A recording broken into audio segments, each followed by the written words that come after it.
बेहतर उत्पादन देने में सक्षम है जीएम, तो एक पक्ष क्यों कर रहा है विरोध और दूसरा समर्थन? क्यों गहराया है विवाद? पहले खाद्य जीएम सीड DMH11 जीएम सरसों धारा मस्टर्ड हाइब्रिड पर समझिए विस्तार से। जीएम सीड यानी जेनेटिकली मॉडिफाइड सीड, जिसे कहेंगे आनुवांशिक रूप से संशोधित बीज। इस विषय पर ग्रीन टीवी आपको पहले भी विस्तृत जानकारी दे चुका है।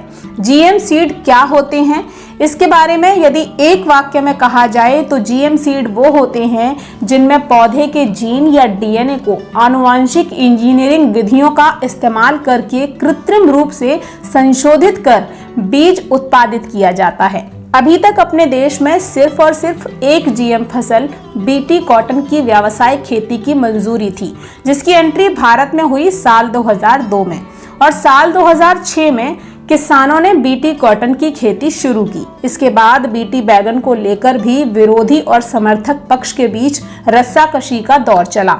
और अभी कुछ वक्त पहले जेनेटिक इंजीनियरिंग अप्रेजल कमेटी यानी GEAC ने कमर्शियल यूज के लिए जीएम सरसों की सिफारिश की, तो एक बार फिर से जीएम को लेकर बवाल मचा। हालांकि जीएम का फेवर करने वालों का दावा है कि इससे देश खाद्य तेलों के मामले में आत्मनिर्भर बनेगा, सरसों की उपज में इजाफा होगा। लेकिन एक पक्ष वो भी है जो जीएम को पर्यावरण, किसान और खेत का दुश्मन मानता है।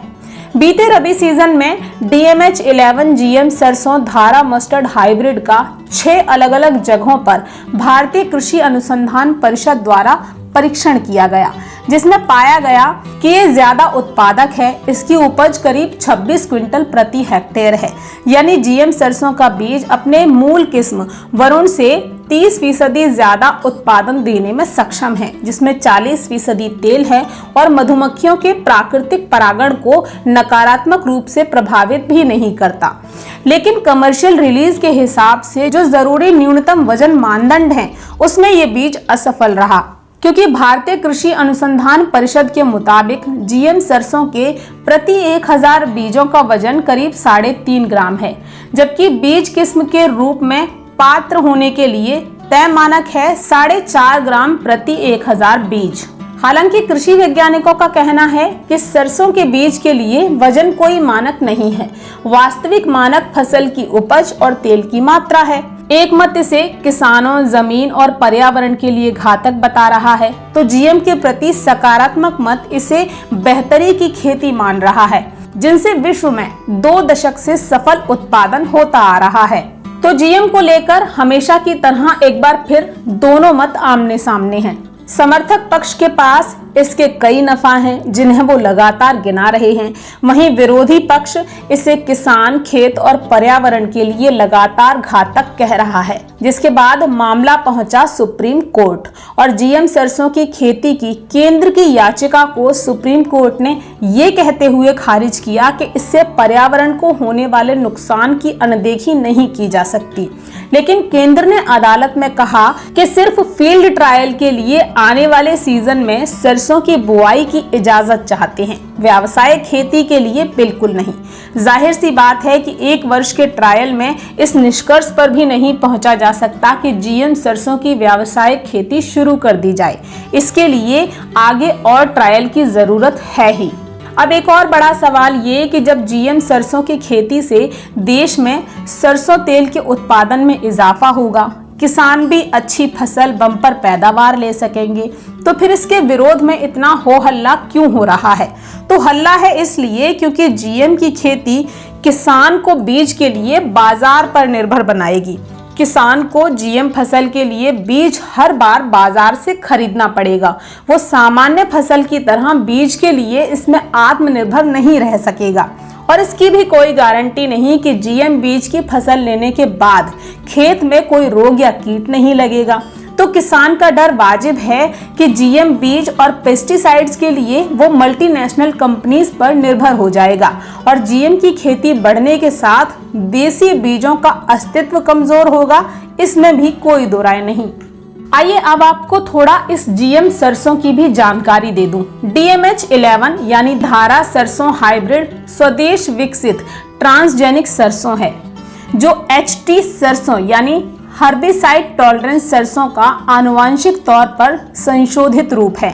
ये भारतीय सरसों की किस्म वरुण और पूर्वी यूरोपीय अर्ली हीरा 2 के हाइब्रिडाइजेशन या कहिए संकरण का परिणाम है। DMH11 में खास क्या है, तो इसमें हैं 2 इंजीन, बार्नेज और बारस्टार। बेसिलस एमाइलोलिफेशियंस नामक मिट्टी के जीवाणु से आइसोलेट होते हैं और उच्च उपज वाली वाणिज्यिक सरसों की संकर प्रजाति विकसित करने में सहायक हैं। भारतीय सरसों की किस्म वरुण में बार्नेज अस्थायी बांझपन की स्थिति पैदा करता है, इसलिए ये स्वाभाविक रूप से स्वपरागण नहीं कर सकता। वहीं अर्ली हीरा 2 में बारस्टार बार्नेज के प्रभाव को रोकता है, जिससे कि बीज उत्पन्न होते हैं। Centre for genetic manipulation of crop plants यानी CGMCP ने भारत में फसलीय पौधों के आनुवांशिक परिवर्तन के लिए बार्नेज बारस्टार प्रणाली में कुछ बदलावों के साथ एक सफल प्रयास किया और इस तरह GM सरसों हाइब्रिड DMH11 का विकास संभव हुआ, जिसे राष्ट्रीय जांच की तुलना में 28% और क्षेत्रीय जांचों की तुलना में 37% ज्यादा उपज वाला पाया गया है। इसके परिणाम स्वरूप GEAC ने इसके कमर्शियल कल्टीवेशन का अप्रूवल दिया। जो खेती के अच्छे जानकार हैं, GM के खिलाफ हैं, उनके ये भी तर्क हैं कि सरसों की वर्तमान किस्में जैसे पूसा 00 मस्टर्ड 31, RH 1706 GM सरसों से अच्छा उत्पादन दे रही हैं, तो फिर GM की क्या जरूरत है।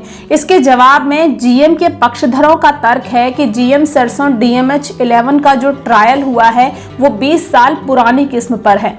अगर मौजूदा किस्म को जेनेटिकली मॉडिफाई किया जाए तो ये उत्पादन प्रति हेक्टेयर 40 क्विंटल तक जा सकता है। वैसे एक बड़ा सवाल ये भी कि GM सरसों की जरूरत क्यों है, तो जरूरत है मांग की पूर्ति के लिए। तेल की घरेलू मांग के लिए भारत लगातार तेल का आयात करता है, जिसके चलते विदेशी मुद्रा घटती है, तो GM सरसों का उत्पादन इस समस्या का एक हल माना जा रहा है। दूसरा, अपने देश में सरसों से अलग मूंगफली, तिल, सोयाबीन, सूरजमुखी, अलसी और कुसुम जैसी तिलहन फसलों की उत्पादकता वैश्विक उत्पादकता के मुकाबले काफी कम है, तो यहाँ भी समाधान के रूप में GM सरसों को देखा जा रहा है। आप इस विषय पर क्या सोचते हैं? कमेंट बॉक्स में अपनी प्रतिक्रिया जरूर दें। देखिए ग्रीन टीवी YouTube पर भी, बस सब्सक्राइब करें और बेल आइकन दबाएं।